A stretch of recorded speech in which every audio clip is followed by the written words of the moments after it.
সে তো কখনো পীত কখনো নীল লোহিত রে, কখনো সে তো কখনো পীত কখনো নীল লোহিত রে।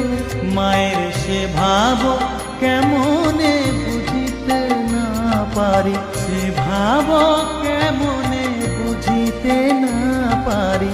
ভাবিতে জন্ম গেল রে শ্যামা, মা কি আমার কালো।